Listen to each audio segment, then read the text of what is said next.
سینہ میں نے چاک کیا ہے، کلیجہ میں نے نکالا ہے، آپ کو تکلیف میں نے پہنچائی ہے، میں جہنم سے کیسے بچ سکتا ہوں؟ اللہ کے رسول صلی اللہ علیہ وسلم نے فرمایا، اللہ کے رسول خوشامد کر رہے، وہ نخرے کر رہا۔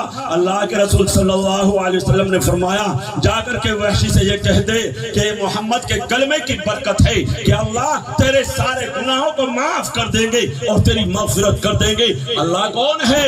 یہ چچا کا قاتل ہے۔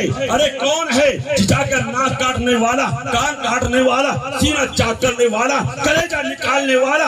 اللہ کے رسول صلی اللہ علیہ وسلم نے اپنے چچا کے قاتل کا کتنا فکر ہے تاکہ وہ جہنم سے بچ جائے۔ آج ماں باپ نے اپنے بچوں کا فکر نہیں، یہ بچے کون سے راستے پر جا رہے، یہ کون سے راستے پر جا رہے۔ اللہ کے رسول صلی اللہ علیہ وسلم نے فرمایا کہ دنیا کے اندر جہاں میرا تشریف لانے کا یہ مقصد تھا کہ دنیا کے اندر توحید کو پھیلانا تھا اور دنیا سے کفر و شرک کو مٹانا تھا، وہیں پر میرا تشریف لانے کا ایک مقصد یہ بھی تھا کہ دنیا سے گانا بجانا ختم کر دیا جائے۔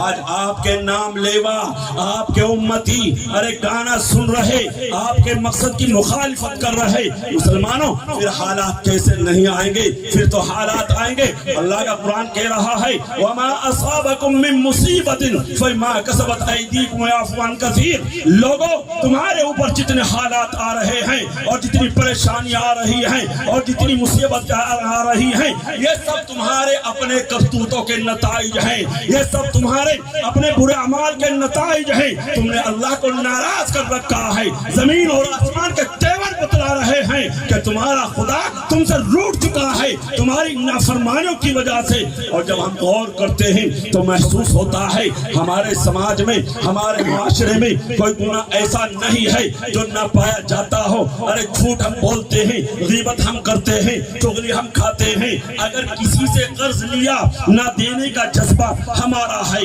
نہ دینے کا جذبہ ہمارا ہے، زمین ہم ہڑپ کر لیتے ہیں، جو ہے پڑوسیوں کو ہم ستاتے ہیں، کمزوروں کے اوپر ظلم ہم کرتے ہیں، جوا، سٹے بازی اور نشے کی لت ہمارے نوجوانوں کے اندر پائی جاتی ہے۔ تو پھر بتلاؤ مسلمانوں، ان گناہوں کے ساتھ کیا اللہ کی رحمتیں، اللہ کی برکتیں ہمارے گھروں کے اندر آئیں گی؟ ارے نہیں آئیں گی۔ اللہ کا قرآن کہہ رہا ہے تمہاری برائیوں کی وجہ سے حالات کا شکنجہ تمہارے اوپر کس دیا گیا ہے، تمہارے اوپر مصیبتیں آ رہی ہیں مسلمانوں تمہاری برائیوں کی وجہ سے۔ نعرہ تکبیر، نعرہ تکبیر، ارے آواز تو نکالو، مائک والے مائک ہاتھ بڑھاؤ۔ نعرہ تکبیر، نعرہ تکبیر۔ حضرت مولانا مشرف صاحب مدرسہ تحفیظ القرآن، مدرسہ تحفیظ القرآن قاری عبد الرحمن، نعرہ تکبیر۔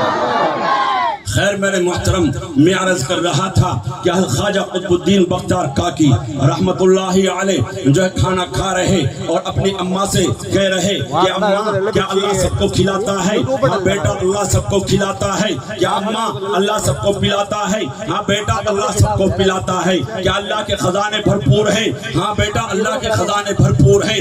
ایک روز ایسا ہوا ماں کو کھانا بنانا یاد نہیں رہا، بچے کا آنے کا وقت ہوا، بچے کا آنے کا وقت ہوا، ماں پڑوس میں چلی جاتی ہے۔